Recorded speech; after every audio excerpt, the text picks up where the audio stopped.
त्यामुळं जास्तीची संख्या ही पुण्यापासूनच वाढणार आहे. कारण चारी बाजूचा येणारा ओघ प्रचंड आहे. इकडून जरी थोडे असले सुरुवातीला जाताना, पण आकडा जे आहे तो मुंबईच्या अलीकडे पूर्ण होणार आहे. 2-3 करोडचा आकडा जे आहे ते अलीकडे होणार आहे. इथून होऊ शकत नाही ना. तिकडच्या लोकांनी इकडं कसं उलटं यायचं.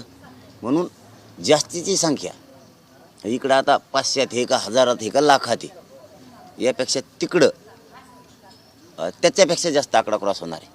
पण त्रास कोणाला होणार नाही. शांततेत आंदोलन होणार आहे आणि संख्या मात्र अमाप राहणार आहे. प्रशासनाकडून तुमच्या आकड्याबाबत मोठी गुप्तता पाळली जाते, मोठ्या गुप्तपणे माहिती घेतली जाते. मला नाही ऐकत नाही माझ्या माहिती, पण घेणारच नाही ते. आता बघा ते घेणारच, पण त्यांचा जर आकडा कमी असला तर त्यांचा आकडा चुकणार. हे मात्र मी सत्य सांगतो. त्यांचा जर कमी आकडा असला किंवा जास्त असला तर चांगलंच, पण कमी असला तर त्यांची आकडेवारी चुकणार. कारण संख्या म्हणजे संख्याच राहणार आहे आणि अफाट. मुंबईला मराठा समाज आरक्षणासंदर्भात उपोषण करायला तुम्ही जात आहे. ओबीसी समाजाने जे तुम्ही ग्राउंड मागितलं तेच मागितलं. हेमंत पाटील आहेत, त्यांनी पण एक याचिका दाखल केली की तुम्ही तिथं आंदोलन करू नये, गर्दी होईल, कायदा सुव्यवस्थेचा प्रश्न निर्माण होईल. नाही, ओबीसी समाज नका म्हणू त्याला, ओबीसी नेता म्हणू त्याला. एक समाजाला नाही देणं घेणं ओबीसींच्या.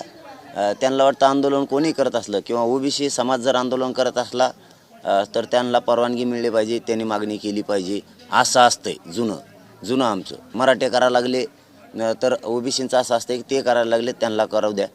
पण हे आत्ताचं समाज नाही आहे, हे नेते आहेत. कुणी काही करायला लागलं की हे आडवं येतात आम्हाला करायचं. असं नसतं.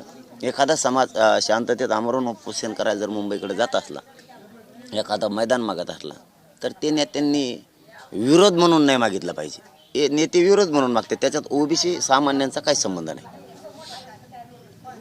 दादा, उद्या राज्य मागासवर्ग आयोगाची मुंबईमध्ये बैठक होत आहे. या अनुषंगाने काही मागणी आहे का तुमची? कारण जे सर्वेक्षण मागासवर्ग आयोगाला करण्याच्या सूचना मुख्यमंत्र्यांनी केलेल्या आहेत त्या अनुषंगानं ती बैठक होईल. नाही, त्यांना सूचना करणं आहेत की आम्ही नाहीत मोठे.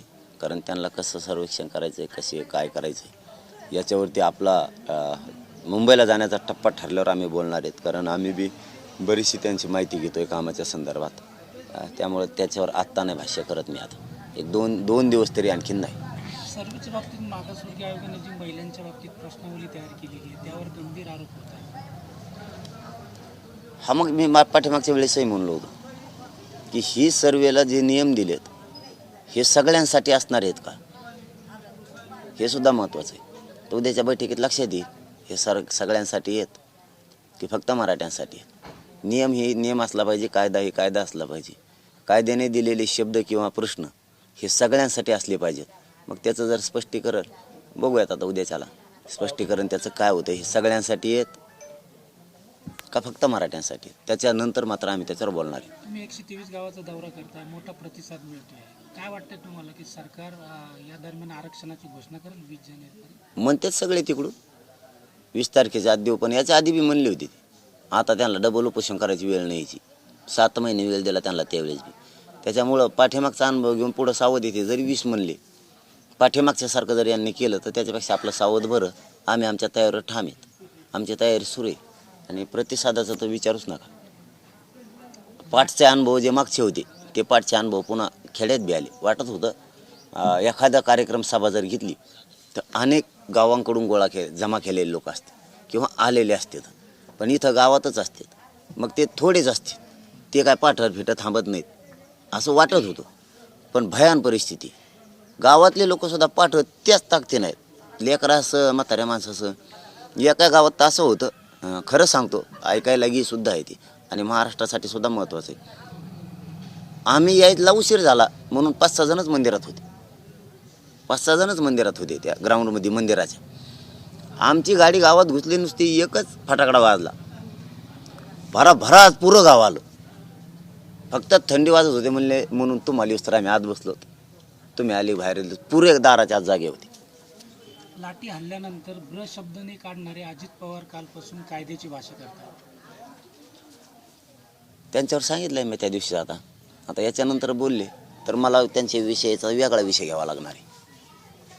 कारण समाजाला आडवा येणारा कोणी असो, कोणीही म्हणतो मी तुम्हाला, तो मराठ्यांचा असो किंवा ते कोणाचा असो, आपण नाही सोडत. मराठा आरक्षणाच्या विरोधात आल्यावर आपण नाही सोडत.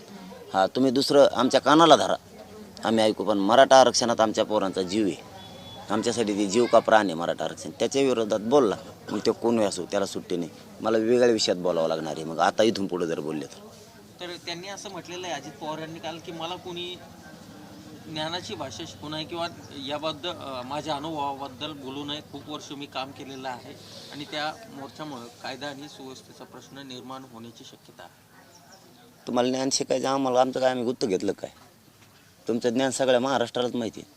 तुमच्या ग्रंथ काय लिहा ना तुम्ही, मला काय करायचं त्याचं? मराठा आरक्षणाच्या विरोधात बोलू नका. तुमचं आणि आमचं काय वैर आहे का? मराठा आरक्षणाच्या विरोधात बोलल्यावर कुणाला सोडित नाही मी, माझ्या परिवाराला सोडित नाही. तर तुम्ही कोण लागून गेलात? तुम्हाला ज्ञान सांगायला आम्ही कोण? तुमच्याकडे भरपूर ज्ञान आहे, आम्हाला काय करायचं? तुमच्याकडे भरपूर आहे का थोडे? तुमचं आम्हाला गरज नाही ज्ञानाची, आमचं घेऊ नका. आमच्यामध्ये बोलू नका. आम्ही बोललो तुम्हाला 5 महिने तुम्ही कुठं आहेत, तुम्ही एखाद्या मठात गेलात का, आश्रमात गेलात का, कुठं राहता? आम्ही विचारलं तुम्हाला तुम्ही कुठे?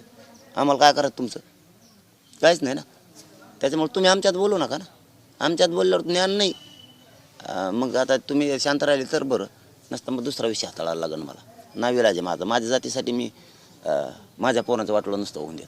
तुम्ही बोलू नका आमच्यामध्ये. आम्ही तुमच्यामध्ये कधी बोललो का? तुम्ही इकडं कम गेले, तिकडं कम गेले, तुम्ही असं कम करता, तुम्हाला मराठ्यांनी निवडून दिलं, मग मराठ्यांनी आमक्यासाठी निवडून दिलं, तुम्ही तमक्याकडे गेले, आम्ही काढलं का? आम्हाला देणं घेणंच नाही त्या विषयाचं, आम्हाला गरजच नाही पडायची. पण आमच्या विषयात तुम्ही कशामुळे डोकावता? तुम्ही आमच्या याच्यात डोकले की आमच्या पोराचा आयुष्याचा प्रश्न इथं गोरगरीब मराठी एक झाले. तुमच्या पुऱ्यातले पूर्वी डोक्यात खटके जास्त मराठी पूर्वीचे असे होते, हात फिरायला तरी आमचे तुमचे. आता मराठी बदलले, पूर्वीचे मराठी नाही राहिले. कार्यक्रमात लावते ना मराठी आता, कारण नावेला जे आमच्या पोरांसाठी तुम्ही काही बोलायला लागल्यावर आम्ही कसं काय ऐकून घेऊ? तुम्ही काही बोलणार आमचं वाटलं व्हायसारखं. मग आमच्या पोराचं वाटलं होऊन तुम्ही मोठे आहेत म्हणून काय आम्ही तुम्हाला सोडून द्यायचं काय? मोठे असून आहेत लहान असो, मराठा आरक्षणाच्या विरोधात बोलू नका. आमच्या आयुष्याचा प्रश्न आहे लेकराचा. तुम्ही काय बोलता तुम्हाला सुट्टी नाही. तुम्ही आरक्षणाच्या बद्दल बोलायचं नाही, मग ते कोणी असो. आमची लढाई आम्ही लढतो, आम्ही आमचं बघू.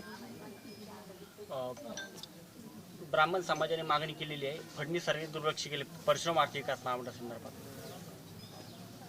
फडणवीस साहेबांनी मागणी केली म्हणजे ब्राह्मण समाजाने मागणी केली त्यांना, वय मग दे त्यांना ते पटकून. त्यांना तुमचा दरबारीने तोच प्रश्न आहे, जे पटकून द्या बाबा यांना, देऊन टाका.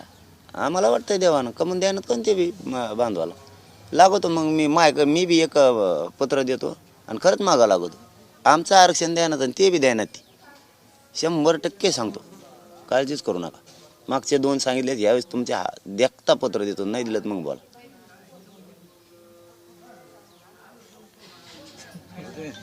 चलो धन्यवाद.